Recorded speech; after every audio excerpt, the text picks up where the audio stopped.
மறுமை நாளில் உன்னுடைய அமல் உனக்கு முக்கியமா அல்லது எனது ரஹ்மத் உனக்கு முக்கியமா என்று அல்லாஹ் ஒரு நபரிடம் கேட்கிற போது அந்த நபர் நான் வாழ்க்கை முழுக்க நான் கஷ்டப்பட்டு செய்த அந்த அமல் தான் எனக்கு முக்கியம் என்று சொன்ன போது அந்த நபர் செய்த எல்லா அமல்களையும் சுமக்க செய்து அந்த நபரை ஓட விடுவானாம். அவன் எல்லா அமல்களையும் ஒரு பையிலே சுமந்து அவன் ஓடுவான் ஓடிக்கொண்டே இருப்பான். ஒரு கட்டத்தை அவன் அடைந்த போது கடுமையான தாகம் ஏற்படுகிறது. சகித்துக் கொள்கிறான்.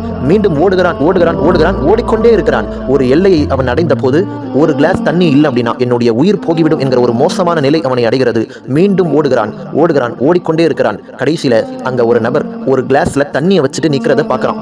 அந்த நபரிடம் போய் தண்ணீரை கேட்கிற போது அந்த நபர் சொல்வார், நான் தண்ணியெல்லாம் கொடுக்க மாட்டேன், ஒருவேளை நான் இந்த தண்ணியை கொடுக்கணும் அப்படின்னா நீ சுமந்து இருக்கக்கூடிய இந்த அமல் என்கிற இந்த பையை எனக்கு கொடுத்துரு, நான் இந்த தண்ணியை கொடுக்குறேன் அப்படிங்கிற மாதிரி அந்த நபரிடம் சொன்ன போது அல்லாஹ் அப்போது கேட்பான், இப்போ சொல்லு உன்னுடைய அமல் உனக்கு முக்கியமா அல்லது எனது ரஹ்மத் உனக்கு முக்கியமா என்று. அந்த நபர் கூறுவார், யா அல்லாஹ், நான் வாழ்க்கை முழுவதுமாக செய்த இந்த அமல் ஒரு டம்ளர் கிளாஸ் தண்ணிக்கு கூட சமமாகாது, எனவே உன்னுடைய ரஹ்மத்தினுடைய அந்த மழையை நீ எனக்கு பொழிய செய்வாயாக யா அல்லாஹ் என்று அந்த நபர் அப்போது கேட்கிறார்கள். எனவே எல்லாம் வல்ல அல்லாஹ் வாழும் காலமெல்லாம் நம் அனைவரின் மீதும் அவனது ரஹ்மத்தினுடைய அந்த மழையை நம் மீது பொழிய செய்வானாக.